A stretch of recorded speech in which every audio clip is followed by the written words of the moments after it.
This is Real News Media TV, coverage you can trust. Please like, share, subscribe, and hit the notification bell. Select all for daily news updates. Good afternoon, my Real News Media TV family. Welcome back to the channel for another news update for January 12, 2023. And in the news this afternoon, a relative says a woman who drowned in St. Elizabeth had wandered off.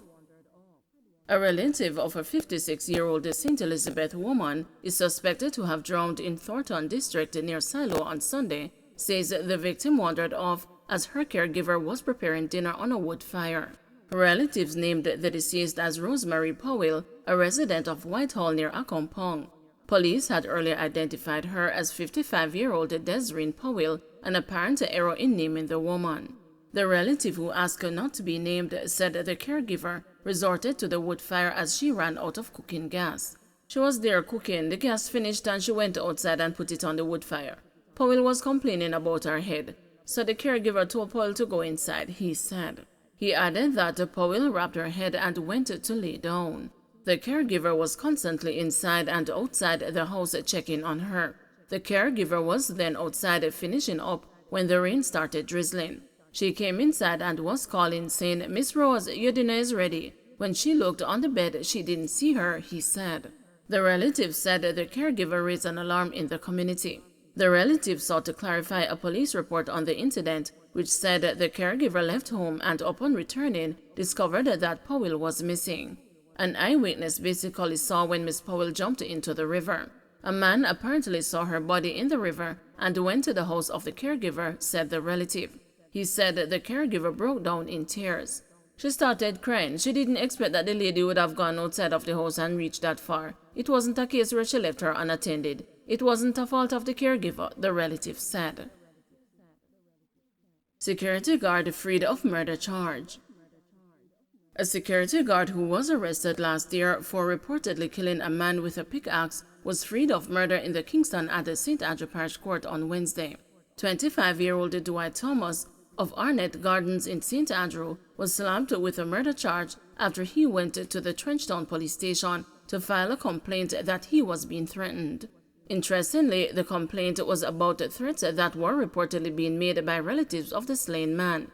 Thomas, otherwise called the Boy, was charged with the murder of 65-year-old Philip Lawrence, a resident of Arnett Gardens. The allegations are that Thomas and the two men used a pickaxe to hit Lawrence in the head during a dispute over land border on Mexico Way in Kingston 12 on August 30, 2021. Lawrence's relatives attempted to assist him after he was injured but reportedly had to retreat after the men pulled guns on them. Thomas and the other men reportedly escaped in the area, and Lawrence was taken to the hospital where he was pronounced dead. According to the investigators, they had been searching for Thomas since August 30, 2021. But on Wednesday during the committal hearing, Thomas's lawyer Kemar Robinson, while denying the allegations, argued that the issue of identification was in question. He submitted that there was no nexus between his client and a man identified as Grammy, who is accused of killing Lawrence. Robinson also argued that no identification parade was held. Following his submission, the judge ruled that no prima facie case was established and agreed with the defense that there was no connection between Thomas and the person who was identified as the killer in the prosecution's case. Attorney-at-law Andre Sims also represented Thomas. Deaths and the migration deplete JP numbers in Trelawney. Deaths and the migration from the parish of Trelawney have depleted the number of justices of the peace available to authenticate documents for residents. Custos Hugh Gentles told the news he is aware of the situation and taking steps to boost the number of JPs. In 2022, a number of interviews were conducted and the names submitted to the Ministry of Justice. Nothing happened, and I plan to have another set of interviews and submit the names to the MOJ early in 2023, Gentles said. He expressed hope that he will be able to commission a new set of JPs shortly. In the meantime, he said persons who are interested in becoming justices of the peace can send their applications to the Custosy's office. President of the Parish's Lay Magistrates Association, Ken Grant, said the effort to increase the number of JPs in the parish is welcome. What it will do is to reduce the pressure on those of us who are willing to serve, Grant said. Mayors express mixed views on direct election.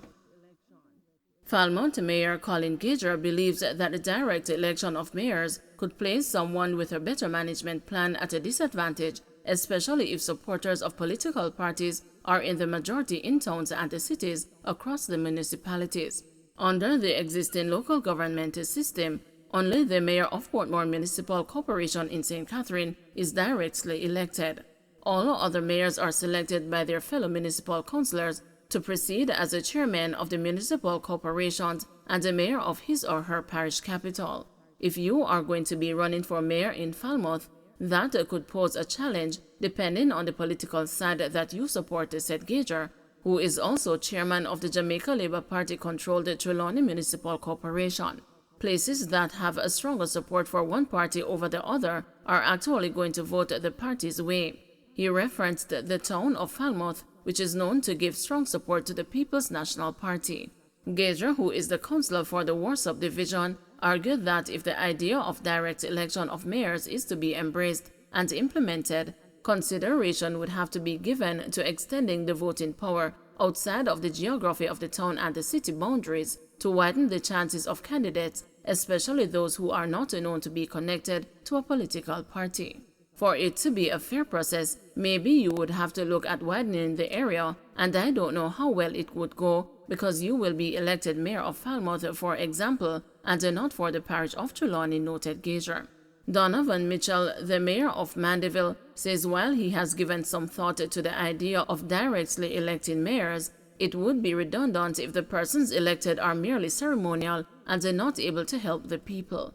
In a news interview on Tuesday, Mitchell argued that if that were to become the reality, mayors would need to have veto powers and the authority to employ other things that will make them effective in doing the people's business.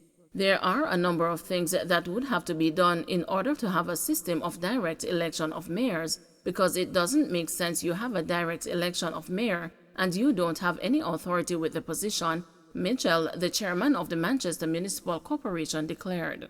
There has to be some other things that go with it if you are directly elected mayor. There has to be some direct responsibilities and decisions that you can take, he argued. Mitchell, who was elevated to the helm of the MMC in 2016, noted that as mayor, he is called upon for assistance by people from all over the parish, but based on how the system is structured, there is not much that he can do. I really can't overstep my bounds to go into another division to help citizens, except if they have a case where it has to be done.